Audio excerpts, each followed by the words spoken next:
voice. Move by the light, make a choice. Listen to my voice.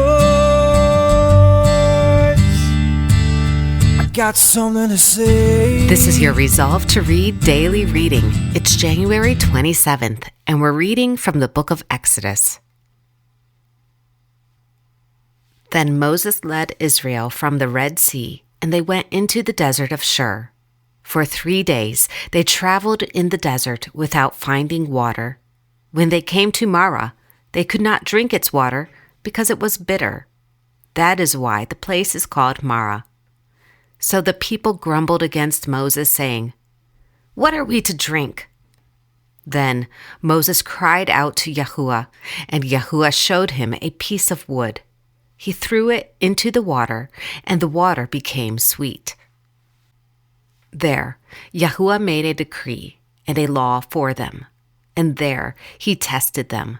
He said, "If you listen carefully to the voice of Yahuwah your God and do what is right in his eyes, if you pay attention to his commands and keep all his decrees, I will not bring on you any of the diseases I brought on the Egyptians, for I am Yahuwah, who heals you." Then they came to Elim, where there were 12 springs and 70 palms, and they camped there near the water. The whole Israelite community set out from Elim and came to the desert of Sin, which is between Elim and Sinai, on the 15th day of the 2nd month after they had come out of Egypt. In the desert, the whole community grumbled against Moses and Aaron.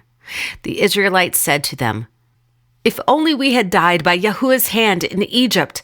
There we sat around pots of meat and ate all the food we wanted. But you have brought us out into this desert to starve this entire assembly to death." Then Yahuwah said to Moses, "I will rain down bread from heaven for you. The people are to go out each day and gather enough for that day.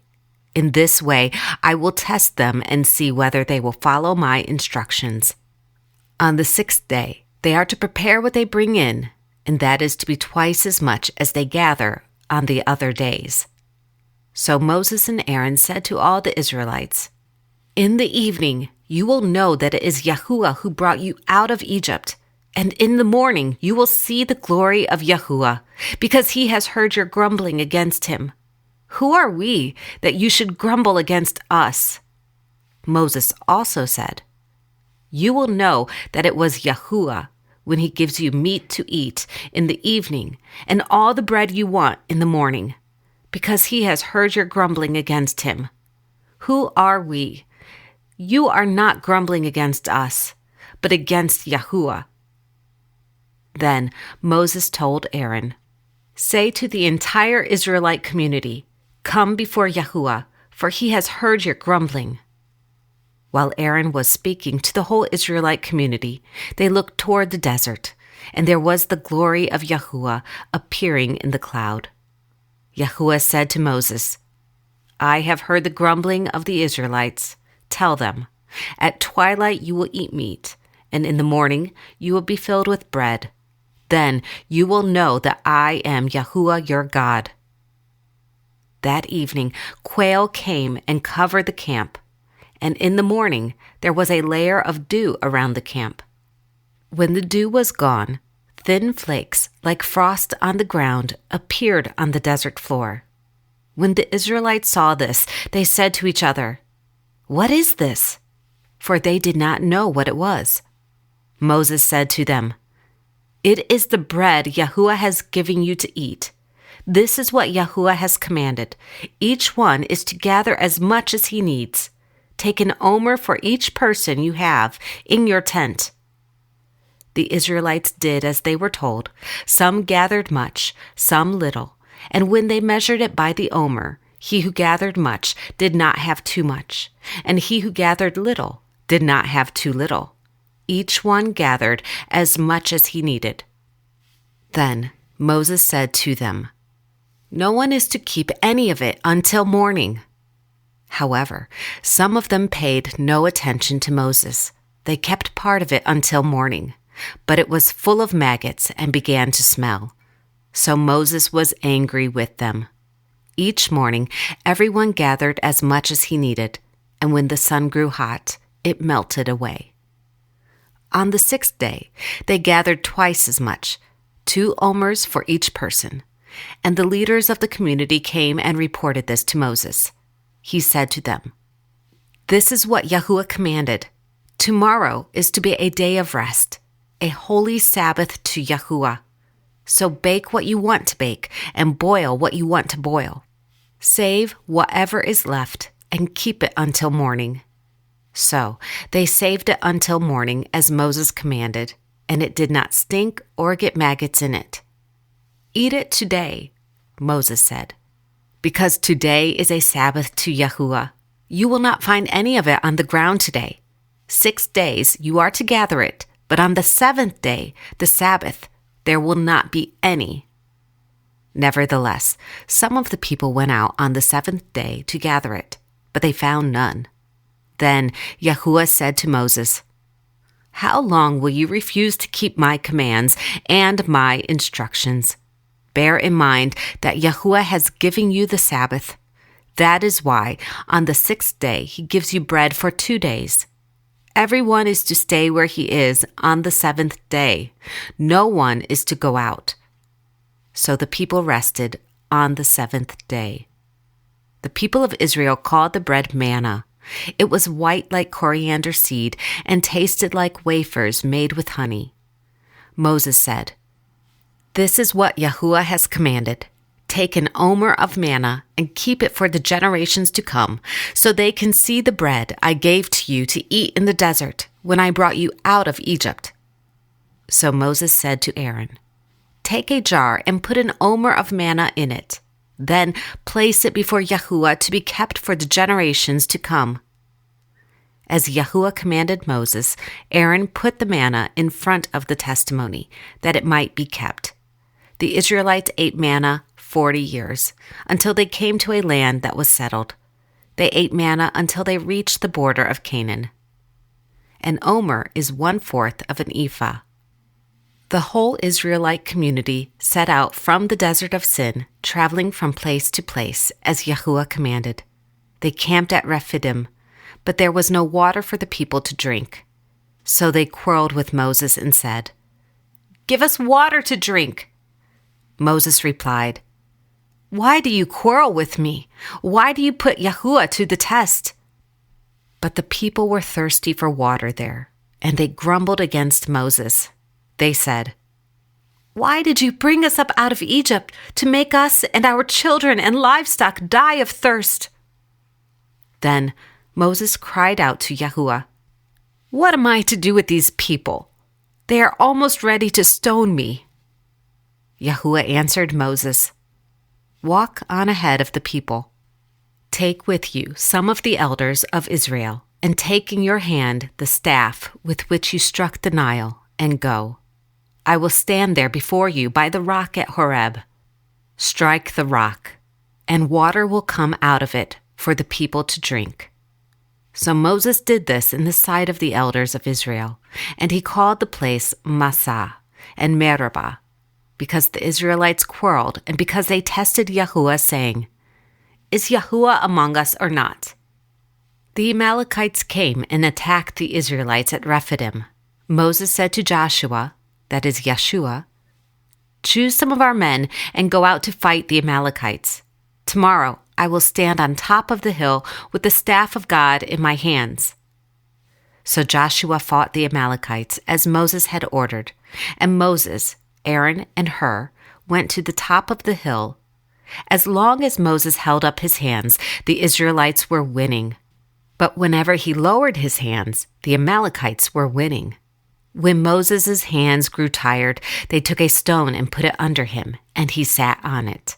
Aaron and Hur held his hands up, one on one side, one on the other, so that his hands remained steady till sunset. So Joshua overcame the Amalekite army with the sword. Then Yahuwah said to Moses, "Write this on a scroll as something to be remembered, and make sure that Joshua hears it, because I will completely blot out the memory of Amalek from under heaven." Moses built an altar and called it Yahuwah is my banner. He said, "For hands were lifted up to the throne of Yahuwah. Yahuwah will be at war against the Amalekites from generation to generation." Now Jethro, the priest of Midian and father-in-law of Moses, heard of everything God had done for Moses and for his people Israel, and how Yahuwah had brought Israel out of Egypt. After Moses had sent away his wife Zipporah, his father-in-law Jethro received her and her 2 sons. One son was named Gershom, for Moses said, "I have become an alien in a foreign land." And the other was named Eleazar, for he said, "My father's God was my helper. He saved me from the sword of Pharaoh." Jethro, Moses' father-in-law, together with Moses' sons and wife, came to him in the desert, where he was camped near the mountain of God.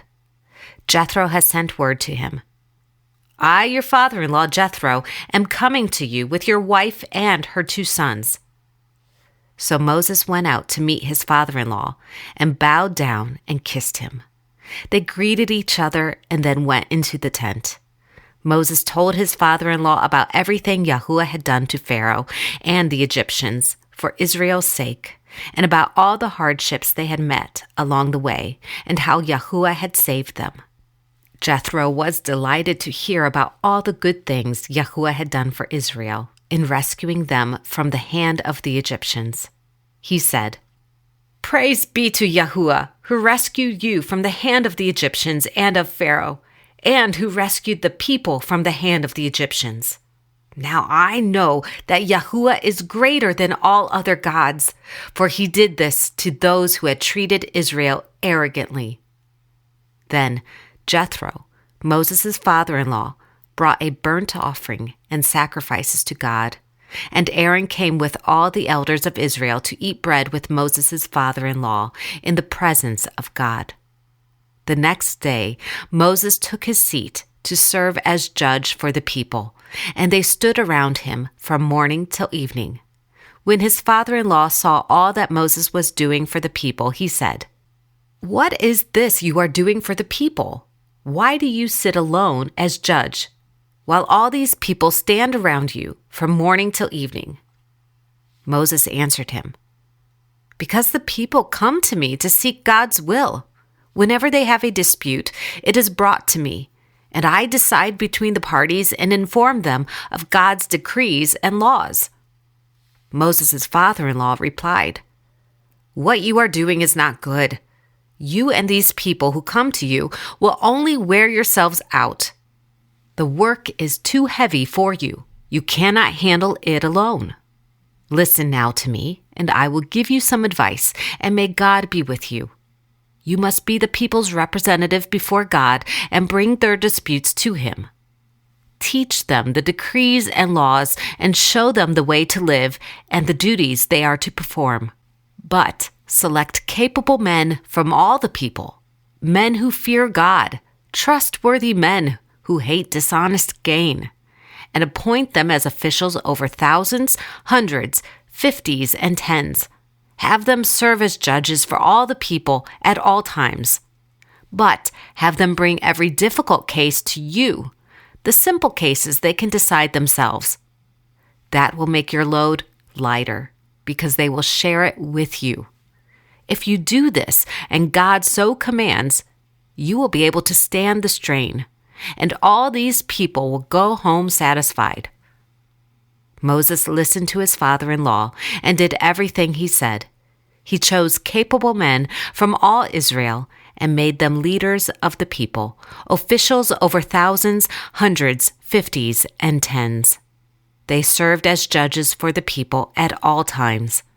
The difficult cases they brought to Moses, but the simple ones they decided for themselves.